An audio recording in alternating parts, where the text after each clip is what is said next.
मैं जो बात कहने जा रही हूँ ना, हो सकता है आप में से बहुतों को मेरी बात बहुत कड़वी लगे, लेकिन ईमानदारी से सोचिएगा ना तो आपको लगेगा कि मैं सच बोल रही हूँ। जब भी कोई गर्भवती स्त्री ऑपरेशन थिएटर के अंदर जाती है, तो बाहर खड़े हर शख्स में शायद ही कोई एक शख्स ये चाहता हो कि उसको बेटी पैदा हो। इवन वो स्त्री जो गर्भवती है वो भी नहीं चाहती कि उसको बेटी हो, खास तौर पे अगर वो फैमिली का पहला बच्चा हो।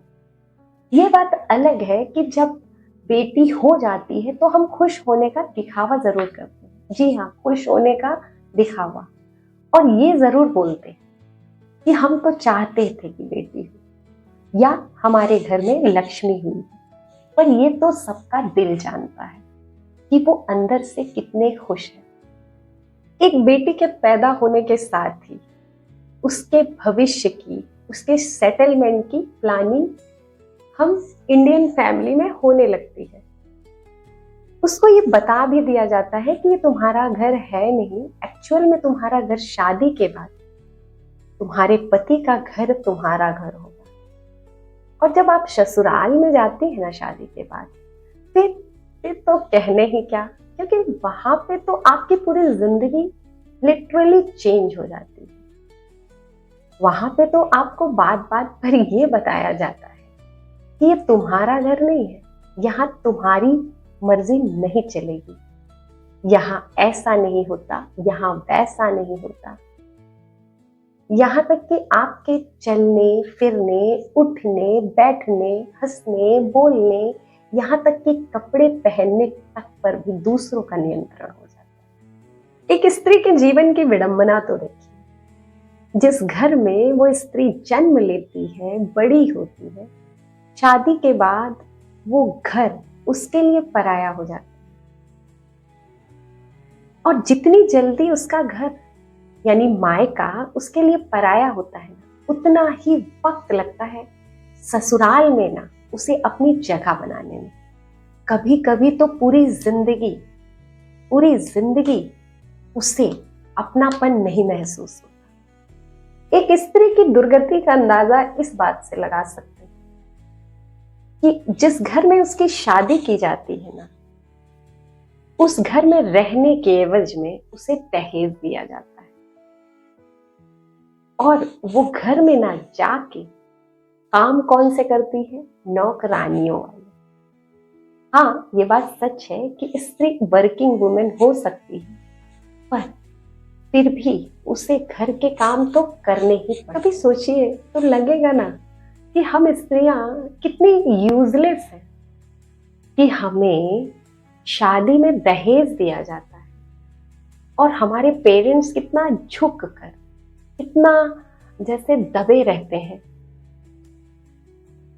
हम स्त्रियों को पराया धन कहा जाता है और उस धन को ना दूसरों को जब दिया जाता है तो भी धन दिया जाता है।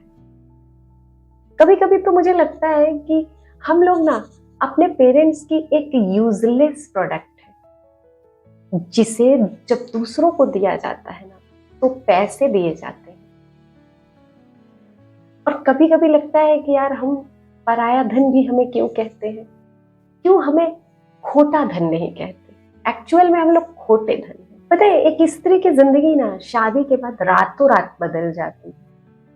हो सकता है मायके में आप आजाद रहे हो, थोड़ा बहुत अपनी मन मर्जी कर लेती हो, मगर शादी के बाद ना आपके नाजुक कंधे पर पूरे घर की जिम्मेदारी डाल दी जाती है और हर कोई आपसे ये एक्सपेक्ट करता है ना कि आप सब कुछ अच्छे से मैनेज करें। पता है, ससुराल में ना एक कंफर्टेबल लाइफ जीना बहुत मुश्किल होता है। इतने साल हो गए हैं मेरी शादी को, पर आज भी जब मैं ससुराल में जाती हूँ ना तो मुझे हमेशा ये डर रहता है कि मुझे सुबह उठने में लेट ना हो जाए। और इसी चक्कर में ना अक्सर मैं रात भर सो नहीं पाती। वहां पर खाना बना देने भर से कुछ नहीं होता जब तक आप हर एक शख्स को पकड़ पकड़ के पूछ ना ले और खाना सर्व ना कर दे, आपकी जिम्मेदारी पूरी नहीं है।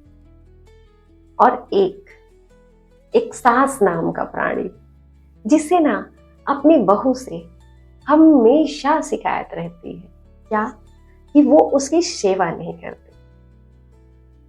डियर हाउसवाइफ, मैंने आपको कोई ऐसी बात नहीं बताई जो आप ना जानती हो, ना समझती हो या आप पर बीती ना हो। बस मेरा वीडियो बनाने का मकसद ये था कि आप इस बात को समझिए कि आप एक इंसान हैं, मशीन नहीं है। और आपका मकसद ना जीवन का दूसरों को प्लीज करना नहीं। आप ये सोचिए कि आप हैं कौन और आपके जीवन का क्या मोटिव है। अपने लिए ना स्टैंड लेना सीखिए, हो सके तो कमाना सीखिए, अपने लिए जीना सीखिए।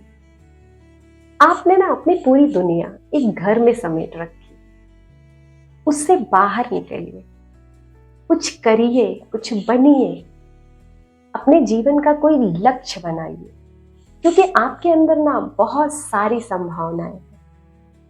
पर त्याग की मूर्ति मत बनिए, खुद को खुश रखिए, क्योंकि अगर आप खुश है ना, तभी तभी आप सबको खुश रख सकते हैं।